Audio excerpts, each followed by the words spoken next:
The ceremonial chamber aboard the Velthani flagship Crimson Sovereign gleamed with bioluminescent coral formations that pulsed in rhythm with the ship's heartbeat like engines.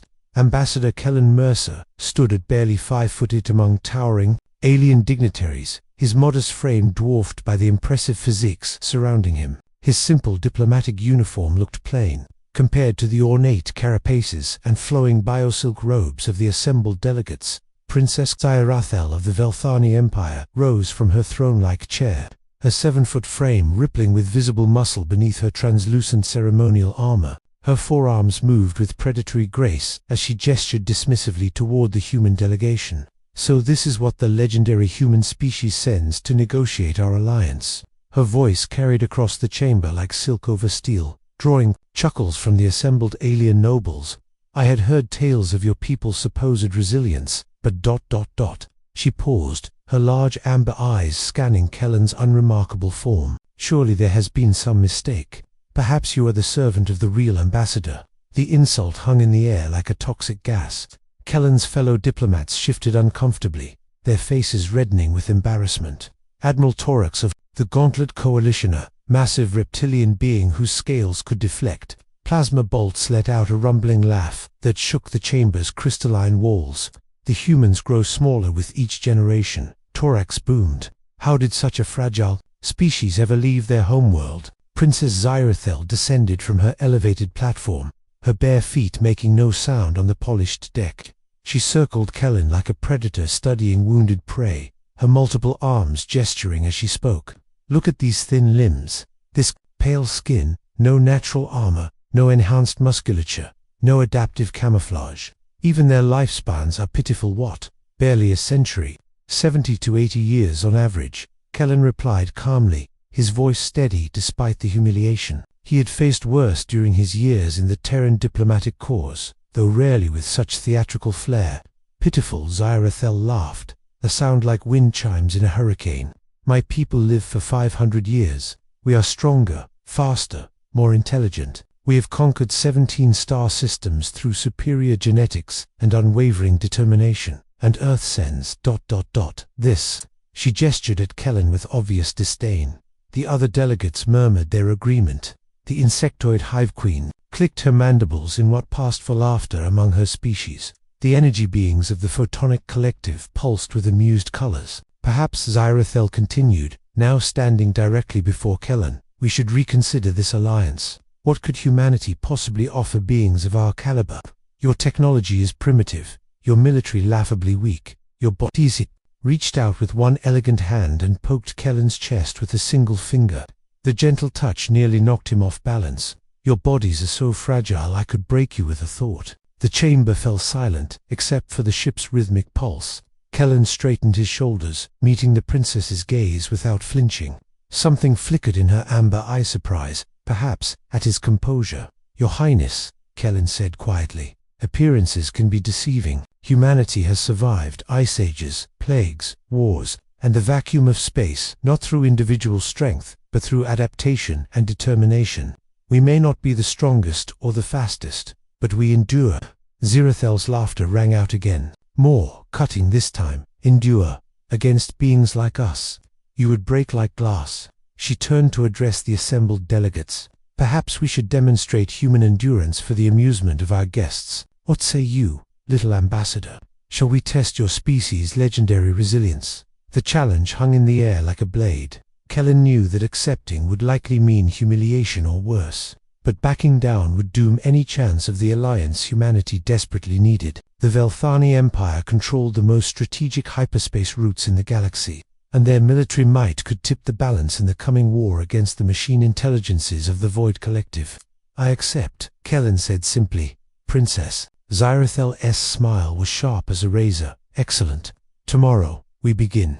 The arena deep within the flagship's heart resembled a gladiatorial pit crossed with a medical laboratory. Bioluminescent strips along the walls provided eerie illumination, while floating sensor arrays tracked every vital sign and movement. Princess Zyrethel stood on the observation deck, her forearms crossed as she watched Kellen enter the arena. "Floor, the rules are simple," she announced, her voice amplified throughout the chamber. "Survival trials based on Velthani military training. First, environmental adaptation. She gestured, and the arena's atmosphere began to shift. The air composition will change every 10 minutes. Oxygen levels will fluctuate from 15% to 40%. Temperature will range from freezing to desert heat. Humidity will vary from bone-dry to tropical. Kellen nodded, already feeling the first changes as the air grew thin.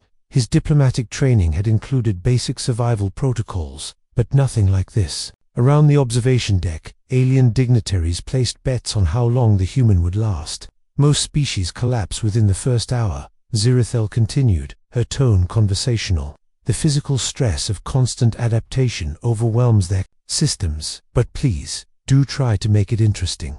The first hour was hell. Kellen's body worked overtime to adapt to the constantly shifting environment. When the oxygen dropped, his heart rate spiked to compensate. When the temperature plummeted, he forced himself to keep moving to maintain circulation. The humidity changes made breathing feel like drowning one moment and like inhaling sand the next. But he endured. The second hour brought new challenges. The gravity fluctuated, making every step uncertain. Bright lights strobed randomly, disorienting his vision. High-frequency sounds tested his mental concentration. Several alien observers began to look concerned as the small human continued to adapt. Remarkable, Admiral Torax rumbled. His vital signs are stabilizing with each cycle. Princess Zirathel frowned, her amber eyes fixed on Kellen, increased the intensity. The third hour pushed beyond what any single species training could prepare for. The arena floor became a maze of obstacles that shifted position every few minutes. Kellen had to navigate in near darkness, then blinding light, then through thick fog that burned his lungs. His diplomat's attire was soaked with sweat and torn in several places, but he kept moving. This is impossible, Hive Queen Zephyria clicked. No being should adapt this quickly to such diverse stresses.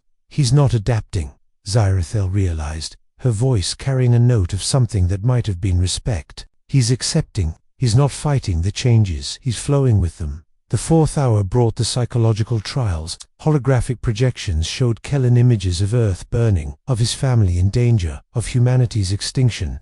The arena, filled with the screams of dying worlds and the laughter of conquerors. Most beings would have broken under the emotional assault, but Kellen had learned early in his diplomatic career to compartmentalize trauma while still acknowledging it. He wept openly as he walked, grieving for the false images, as if they were real, but he never stopped moving.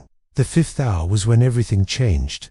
The arena's challenges had pushed Kellen to his absolute limits, but something unexpected happened. Instead of collapsing, he began to move with a different kind of grace. His breathing synchronized with the atmospheric changes. His steps found perfect rhythm with the shifting gravity. His mind embraced the chaos rather than fighting it. "What is he doing?" Zirathel whispered, leaning forward against the observation deck's railing. Kellen had entered what human psychologists called a flow state, a condition where consciousness and action merged, where the impossible became routine. He was no longer surviving the trials, he was dancing with them. The alien observers fell silent as they watched the small human navigate increasingly complex challenges with an almost supernatural calm. When the 6-hour mark passed longer than any Velthani had ever lasted, Princess Zirathel called for the trials to end. But Kellen didn't stop. He continued moving through the arena, his body now perfectly attuned to its rhythms, his mind clear and focused. He had transcended the test itself, finding a harmony that none of the stronger, faster alien species had ever achieved. Princess Zirathel stared at him with something approaching awe. "By the eternal stars," she breathed, "what are you?" The arena fell silent except for the rhythmic pulse of the ship's biomechanical heart. Kellen stood in the center of the shifting environment, his chest rising and falling with controlled breaths that seemed to match the very tempo of the Velthani flagship. His torn diplomatic uniform hung loose on his frame, but his posture radiated a quiet strength that filled the vast space. Princess Zirathel descended from the observation deck, her forearms moving with unprecedented uncertainty. The other alien dignitaries followed, their earlier mockery replaced by stunned silence. As she approached, her enhanced senses picked up something that made her pause mid-step. Kellen's biochemistry had changed. "The readings are impossible," whispered Dr. Velena, the ship's chief medical officer, consulting his floating displays. "His stress hormones have normalized despite the ongoing trials. His neural activity shows patterns we've never seen, and his cellular regeneration. The doctor's voice trailed off in amazement. Zirathel circled Kellen slowly, her amber eyes scanning him with new intensity. You're not the same being who entered this arena 6 hours ago. No, Kellen agreed quietly, his voice carrying a resonance that hadn't been there before. I'm not. The princess stopped directly in front of him, close enough that her superior height should have been intimidating. Instead, she found herself studying his face with fascination rather than dominance. What happened to you in there? I remembered something humanity learned long ago, Kellen replied, meeting her gaze without flinching. We are not strong because we resist change. We are strong because we embrace it. Every hardship, every challenge, every moment of pain, it all becomes part of who we are. Admiral Torix's massive form shifted uncomfortably. Impossible. Physical adaptation requires generations of evolution. Not adaptation, Kellen corrected. Integration. Your trials didn't break me down, they built me up. Every stress response, every moment of uncertainty, every second of survival became a new strength. This is what humans do. We don't just endure, we transform. Princess Zirathel's breathing had quickened, though she didn't understand why. There was something about the way Kellen spoke, the calm certainty in his voice, that affected her on a level she'd never experienced. Show me, she said, her voice barely above a whisper. The arena is still active, Kellen observed, gesturing to the shifting environment around them. Walk with me. What followed was unlike anything the assembled aliens had ever witnessed. Kellen moved through the hostile environment with fluid grace, and where he stepped, the very air seemed to calm. Temperature fluctuations smoothed into comfortable ranges. Gravity stabilized. The chaotic light patterns organized themselves into soothing rhythms. He's not fighting the systems, Dr. Valinar breathed in amazement. He's harmonizing with them. Princess Zirathel found herself drawn to follow Kellen's path. Her own enhanced physiology, designed for conquest and domination, began to relax in ways she'd never experienced. The constant tension she carried as a warrior princess melted away as she matched his rhythm. This is impossible, she murmured, but her voice lacked conviction. Your species conquers through strength, Kellen observed, still moving with that hypnotic grace. You impose your will on the universe. But humans learn something different. We learn to dance with chaos, to find harmony in discord, to become stronger by accepting weakness. He stopped and turned to face her, and Zir was shocked to realize she was breathing hard, not from exertion, but from something else entirely. This small, seemingly fragile being had somehow made the hostile arena environment feel like a peaceful garden. You mock human weakness, Kellen continued, but you don't understand what that weakness represents. It's not a flaw, it's a gateway. Every vulnerability becomes a pathway to growth. Every failure becomes a teacher. Every moment of pain becomes a step toward transcendence. The princess stared at him, her forehands trembling slightly. I don't understand what you're doing to me. I'm not doing anything, Kellen replied softly. I'm simply showing you what it means to be human. To find strength not in domination, but in acceptance. Not in conquest, but in harmony. Around them, the arena had become a place of beauty rather than torment. The alien observers watched in stunned silence as their most advanced torture chamber transformed into something approaching art. Princess Zirathel took a step closer to Kellen, her amber eyes wide. Teach me. The words hung in the air between them like a bridge spanning two worlds. Princess Zirathel, heir to an empire built on conquest and supremacy, stood before a being she had dismissed as weak, asking to be taught. The assembled alien dignitaries watched in stunned silence as their host, one of the most powerful beings in the known galaxy, showed vulnerability for the first time in her 3-century life. Teaching requires trust, Kellen said gently. Are you prepared to trust someone you consider inferior? Zirathel's forearms moved in complex patterns, a Velthani gesture of internal conflict. Her people had evolved from apex predators on a world where showing weakness meant death. Every instinct screamed against what she was about to do. She paused, her amber eyes reflecting the arena's shifting lights. I have never asked anyone to teach me anything. Knowledge has always been taken, conquered, extracted. Then that's the first lesson, Kellen replied, stepping closer. True strength often begins with admitting we don't know everything. The arena's chaotic environment continued to pulse around them. But in their immediate vicinity, a pocket of calm had formed. Dr. Velenor's instruments showed impossible readings. The localized space around the human and the princess had achieved perfect environmental harmony. "How do you do it?" Zirathel asked, her voice carrying genuine curiosity rather than the commanding tone she usually employed. "How do you make chaos feel like home?" Kellen smiled, and the expression transformed his unremarkable features into something almost luminous. "Close your eyes, princess. Feel the arena around you." "I don't close my eyes in the presence of potential threats," she replied automatically. "And there's lesson 2, Kellen said softly. "Sometimes, the greatest strength comes from choosing to be vulnerable. I'm not your enemy, Zirathel. I'm just a being trying to understand the universe. Same as you." The use of her name without her title sent an unexpected tremor through the princess. No one had spoken to her so casually in decades. Yet, instead of anger, she felt something else, a strange relief, as if a burden she'd carried for centuries had suddenly lessened. Slowly, her amber eyes closed. "Good." Kellen's voice came from closer than before. "Now, instead of fighting the changes around you, breathe with them. Feel the temperature shifts as part of a larger rhythm. The gravity changes as a dance, the light patterns as music." At first, Zirathel felt nothing but discomfort. Her warrior's instincts demanded she remain alert, ready to strike at any threat. But gradually, as she focused on Kellen's voice and the steady rhythm of his breathing, something shifted. The arena's chaos began to feel less like an assault and more like a conversation. The temperature changes became warm embraces followed by cool refreshment. The gravity shifts felt like gentle hands lifting and lowering her. The strobing lights painted patterns behind her closed eyelids that resembled the nebulae she'd seen during her conquests. "I can feel it," she whispered, wonder creeping into her voice. "It's like ... like the universe is singing." "Now you're beginning to understand," Kellen said. "This is how humans have survived in a galaxy full of beings stronger and faster than us. We don't fight the universe, we join it. We become part of its symphony instead of trying to conduct it." When Zirathel opened her eyes, she found Kellen standing barely a foot away from her.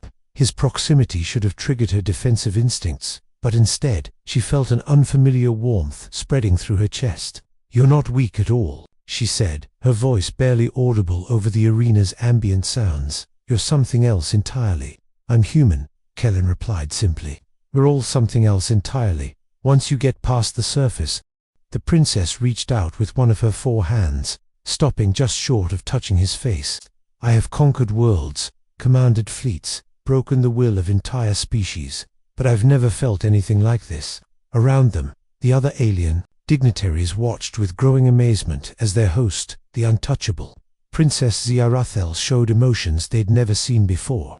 Admiral Torix's massive form shifted uneasily, while Hive Queen Zephyria's mandibles clicked in patterns that suggested deep confusion. "What is this feeling?" Zirathel asked, her hand still hovering near Kellen's face. "I think," Kellen said gently, "that's something you'll have to discover for yourself."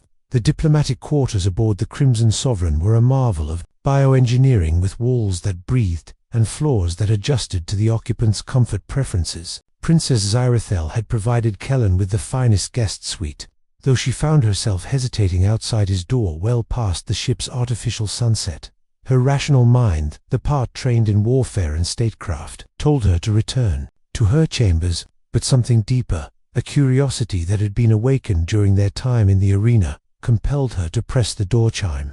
"Enter," came Kellen's voice from within. She found him standing before the chamber's observation window, watching the starfield drift past. He'd changed from his torn diplomatic uniform into simple civilian clothes, plain shirt and trousers, that somehow made him seem more human, more real. "I couldn't sleep," Zirathel admitted, closing the door behind her.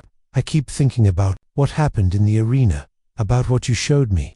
Kellen turned from the window, his expression thoughtful. "Change is always unsettling, especially when it challenges everything we thought we knew about ourselves." The princess moved to stand beside him, her forearms wrapping around herself in a gesture that was pure vulnerability. "I've been thinking about strength," she said quietly. "My entire life, I've measured it by how much I could dominate, how many worlds I could conquer, how many beings would bow before me. But today, ... today you discovered there are other kinds of strength," Kellen finished. "Yes." She turned to face him, her amber eyes reflecting the starlight. The strength to be vulnerable, the strength to ask for help, the strength to admit uncertainty. She paused, her voice growing softer. The strength to feel. They stood in comfortable silence. For a moment, watching the stars wheel past, then Zirathel spoke again, her words carrying the weight of a confession. I've never felt what I felt today. Connection, harmony, peace. She laughed, but it was a sound edged with wonder rather than her usual sharp amusement. A warrior princess, who has never known peace. How pathetic is that? It's not pathetic, Kellen said gently. It's human. We all carry wounds, limitations, gaps in our understanding. The difference is what we do with them. Zirathel moved closer, close enough that he could smell the subtle alien fragrance of her skin, something like ozone and starlight. Teach me more, she said, her voice barely above a whisper. Show me what it means to truly live, rather than just conquer. What followed was unlike anything either of them had experienced. Kellen shared stories of human culture, of art and music, and literature that found beauty in imperfection. He spoke of the Japanese concept of wabi-sabi, finding beauty in flaws and impermanence. He told her about the human ability to find hope in the darkest circumstances, to create meaning from suffering. Zirathel, in turn, revealed parts of herself she'd never shared with anyone. Her fears about living up to her empire's expectations, her loneliness at the apex of power, her secret doubts about whether conquest truly brought happiness or merely the illusion of it. Sometimes I dream of being ordinary, she confessed, her four hands gesturing in complex patterns that spoke of deep emotion, of walking through a marketplace without everyone bowing, of having a conversation without every word being analyzed for political implications, of being seen as Zirathel the person, not the princess. You are both, Kellen said, reaching out to gently touch one of her hands. You don't have to choose between them. The contact sent electricity through both of them. Zirathel stared at their joined hands, his small and pale, hers large and translucent, and marveled at how right it felt. I've never been touched without it being a political gesture or a display of power, she said wonderingly. This is different. This is connection, Kellen replied. The most fundamental human need. We're not meant to be alone, no matter how strong we are. As the artificial night deepened around them, Princess Zirathel discovered that true strength wasn't about standing alone at the top of the mountain. It was about finding someone who could see you clearly and choosing to be seen in return. For the first time in her 3 centuries of existence, she felt truly alive. The first light of the ship's artificial dawn found them still talking, still sharing the kind of deep conversation that neither had experienced in decades. Zirathel sat curled in the chamber's adaptive seating, her forearms wrapped around her knees in a posture of openness that would have shocked her subjects. Kellen occupied the space beside her, their conversation having evolved into something profound and transformative. I understand now, Zirathel said, her voice carrying the weight of revelation. What you did in the arena wasn't about surviving our tests. It was about showing us a different way of being strong. Every species has its own kind of strength, Kellen agreed. The Velthani have physical dominance. The Gauntlet Coalition has technological superiority. The Photonic Collective has energy, manipulation, but humans, we have something different. Adaptation, Zirathel breathed. Not just to survive, but to thrive. To find beauty in chaos, strength in vulnerability, unity in diversity. A soft chime indicated incoming communications from the ship's command center. Zirathel's expression shifted to one of regrets. The outside world was intruding on their private sanctuary. The other delegates are requesting an audience, she said, checking the message display. They want to know if the alliance negotiations will continue. Kellen stood, straightening his clothes. What will you tell them? The princess rose as well, her impressive height once again apparent. But now, instead of using it to intimidate, she seemed to be folding herself smaller, as if trying to remain close to Kellen's level. I'll tell them that the negotiations have already succeeded beyond our wildest expectations. They made their way to the main conference chamber, where the assembled alien dignitaries waited with obvious anxiety.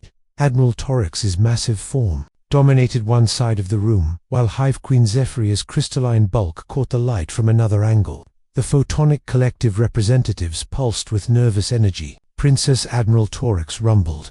We have been discussing the events of yesterday. The humans' performance in the arena was ... unexpected.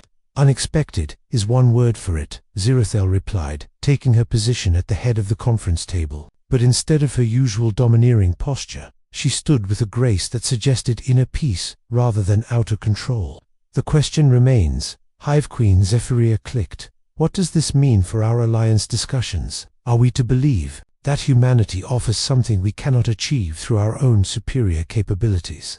Kellen stepped forward, his diplomatic training evident in his measured response. Your Majesties, Excellencies, honored delegates, you've all built your civilizations on the foundation of your greatest strengths. The Velthani through physical prowess, the Gauntlet Coalition through technological innovation, the Hive through collective intelligence. These are formidable achievements. He paused, letting his words sink in before continuing. But consider this, the universe is vast and full of challenges that cannot be conquered through any single approach. The Void Collective that threatens us all doesn't rely on just one strength. It adapts, evolves, incorporates the best of every species it encounters. You're suggesting we need to do the same? Admiral Torak said slowly, his massive intellect working through the implications. I'm suggesting we already are, Kellen replied. By forming this alliance, you're acknowledging that true strength comes not from individual dominance, but from unity and diversity. Each species brings something unique to the table. Princess Zirathel moved to stand beside Kellen, her four arms moving in formal diplomatic gestures. Yesterday, I learned that my perception of strength was limited. I saw only the surface muscle mass, technological capability, individual prowess. But Ambassador Kellen showed me something deeper. She turned to address the assembled delegates directly. The human species offers something none of us possess: the ability to find harmony in chaos, to transform weakness into strength, to create unity from diversity. In a galaxy threatened by an enemy that grows stronger by consuming other species, we need allies who can teach us to do the same. The chamber fell silent as the implications sank in. Finally, Admiral Torok spoke. You're proposing more than a military alliance. You're proposing a fundamental change in how we approach the universe. I'm proposing survival, Zirathel replied. And perhaps, for the first time in our species' histories, the possibility of something greater than mere survival. The alliance that emerged from that meeting would reshape the galaxy. But it began with a single human showing an alien princess that true strength sometimes comes from admitting weakness. 6 months after the alliance was forged, the combined fleet of the Galactic Unity Coalition faced its first major test. The Void Collective had launched a massive assault on the Kepler 442 system, home to 3 billion beings across 7 different species. The artificial intelligences of the Void had learned to replicate the best attributes of every species they'd encountered, creating hybrid war machines that adapted in real time to any threat. Aboard the Coalition flagship Harmony's Edge, Princess Zirathel stood in the command center, but not as the sole leader. The ship's bridge had been redesigned to accommodate multiple command perspectives, a revolutionary concept that had initially horrified the military traditionalists of every species. Void ships are adapting to our weapons faster than predicted, reported Commander Velenar, the Velthani tactical officer. They're incorporating Gauntlet Coalition, shield technology, and Hive swarm tactics simultaneously. As expected, Kellen replied from his position at the Harmony Coordination Station, new role created specifically for human diplomatic personnel. They're doing exactly what we predicted. The question is, are we ready to do what they can't? Admiral Torok's massive form shifted in his command chair. The human strategy remains unprecedented. Are we certain this will work? Certainty is a luxury we can't afford, Zirathel replied, her 4 arms moving across multiple control interfaces. But we've learned something. The Void Collective hasn't true strength, comes from willing cooperation, not forced assimilation. The plan they'd developed was audacious in its simplicity. Instead of trying to outfight or outthink the Void Collective, they would do something the artificial intelligences couldn't replicate. They would act with perfect voluntary coordination across multiple species, each contributing their unique strengths while covering each other's weaknesses. All ships initiate Harmony Protocol, Kellen announced across the fleet communications. Remember, we're not trying to defeat them individually. We're becoming something greater than the sum of our parts. What followed was unlike any battle. In galactic history, the Velthani ships moved with their characteristic aggressive precision. But instead of trying to dominate the battlefield, they created openings for their allies. The Gauntlet Coalition's technological superiority manifested not as overwhelming firepower, but as sophisticated support systems that enhanced every other species' capabilities. The Hive Queen's swarm tactics became a protective embrace around the more vulnerable ships, while the Photonic Collective's energy manipulation created corridors of safety through the chaos, and threading through it all, human diplomatic ships provided real-time coordination. Their crew's natural ability to find harmony in chaos, keeping the entire fleet synchronized. "Impossible," breathed Dr. Valinor, monitoring the battle from the Harmony's edge. "The Void ships are trying to adapt to our tactics, but we're changing too fast. They can't predict our moves because we're not following any single species combat doctrine. We're improvising," Kellen said with a smile, "the most human thing of all." The battle raged for hours, but gradually, the impossible became reality. The Void Collective's forces, for all their adaptive capabilities, couldn't replicate the voluntary cooperation that drove the Coalition fleet. They could copy individual tactics, but they couldn't copy the trust that allowed 7 different species to fight as one. As the last Void ship fell, the Coalition fleet hung in space, battered but victorious. In the command center of the Harmony's edge, Princess Ziarathel turned to Kellen with an expression of wonder. "You did it," she said softly. "You took the weakest species in the galaxy and turned them into the strongest." "We did it," Kellen corrected gently. "And we didn't become strong by overcoming our weaknesses.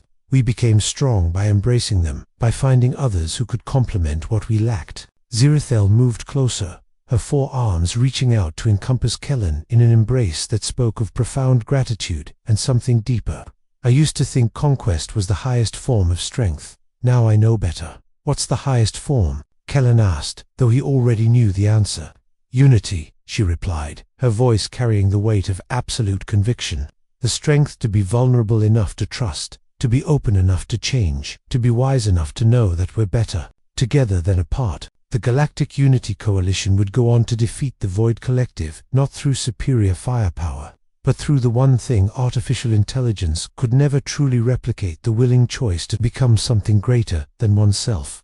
And it all began with a human ambassador who showed an alien princess that true strength sometimes comes from admitting weakness, and that the most powerful force in the universe is the decision to stand together rather than alone. In the end, the human species didn't conquer the galaxy, they taught it to conquer itself, not through domination, but through understanding, cooperation, and the radical idea that strength shared is strength multiplied. The princess who had once laughed at human weakness now stood as the greatest advocate for human wisdom, and the ambassador who had been dismissed as fragile had become the architect of the galaxy's salvation. Sometimes, the greatest victories come not from being the strongest, but from showing others how to be strong together.